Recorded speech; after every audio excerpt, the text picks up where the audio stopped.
Welcome to my channel. Do you see like this amazing tint? I can change it. Isn't that so fun?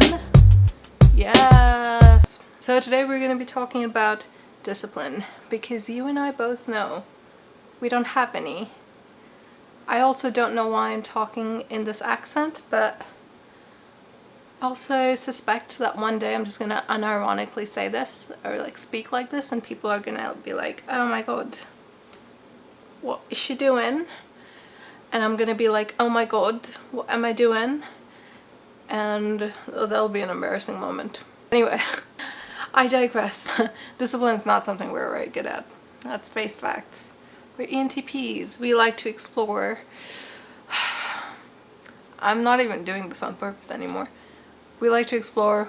We like to do. I just feel like when I talk in a British accent, like it just brings out a more fun side of me. So I'm just gonna keep talking like that, and I may switch in and out of this persona because I'm an actor. So I just have to do what I have to do to get in the character. Discipline. First of all, the word discipline in itself implies punishment. Discipline, the practice of training people to obey rules or a code of behavior using punishment to correct disobedience. Here's the issue, right? Punishment is actually the least effective way of changing behavior. Okay, so I was editing the clip before and I say that punishment is the least effective way of going about situations, but the truth is punishment is not the least effective way. However, it's one of the most inconvenient ways, because when you are trying to punish someone or yourself for something, you have to do it for it to work. You have to do it consistently every single time that you do something wrong, and it has to be done right after you do the wrong action. So say that you want to punish yourself for eating bad, right? So whatever your mode of punishment is, it has to happen right after you're done. So it has to do immediately with you doing it, so the consequence must follow right after, and it needs to be done every single time, and there's no like 100% guarantee that that association would be made, which is why I say it's one of the least effective ways, whereas positive reinforcement, it works a lot better just in general. So it's not completely useless, but it's definitely more ineffective. Discipline in itself implies punishment, and we're not about that life because we do things in a scientifically efficient manner. All you gotta do is reward yourself when you do the right thing. The number one way to be disciplined is to not punish yourself. That's the first thing. Do not punish. Don't do it. What you need to do is learn about yourself.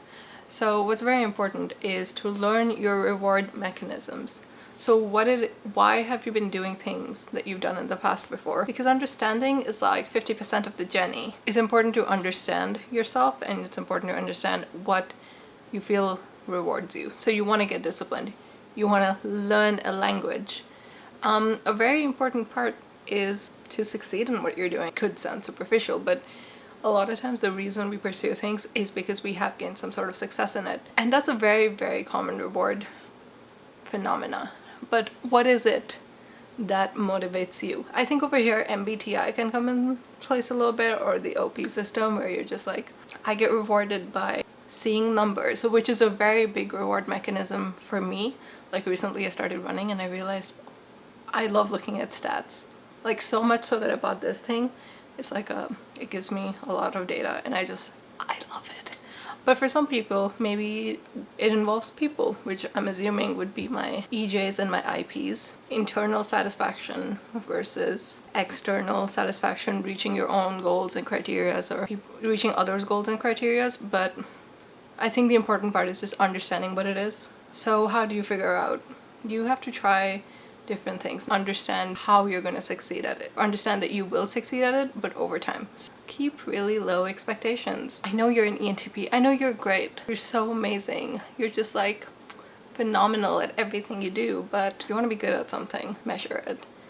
Track it a little bit, you know what I'm saying? like fail the first day and you're like, okay, fine, fuck, I failed. And then the next day you can be like, wait a second, I failed a little bit less, and that's progress. I was listening to this guy called Coach Bennett on like the Nike Training Club app, and I listen to some of their guided runs when I'm running. And one thing he says is that measure all your successes instead of your losses, which I realize is actually so motivational for me, because I want to see where I'm succeeding. I don't want to constantly see that I'm losing. I'm obviously not going to be motivated if I lose. So next time you're doing something and you want to pursue it long term, measure all the ways that you've succeeded at it. Understand conceptually that wherever you want to go is not something that's going to happen like that. Like, it takes time.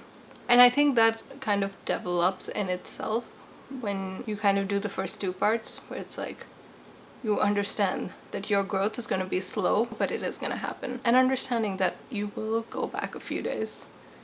Like sometimes I have weeks where I don't run or I don't do things. Actually today morning and yesterday and the day before. But you get back on track. And as Coach Bennett says, always count your successes. You know, it's really not that hard. Something that I've learned is that we are the ones who put more pressure on ourselves than anyone ever can.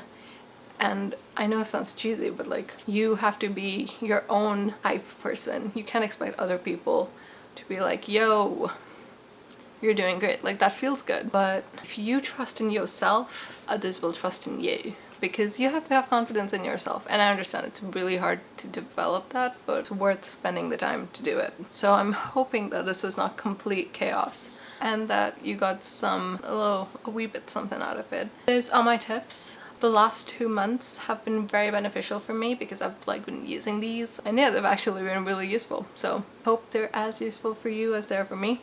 If you like it, subscribe if you want to. Expect more videos soon. See ya!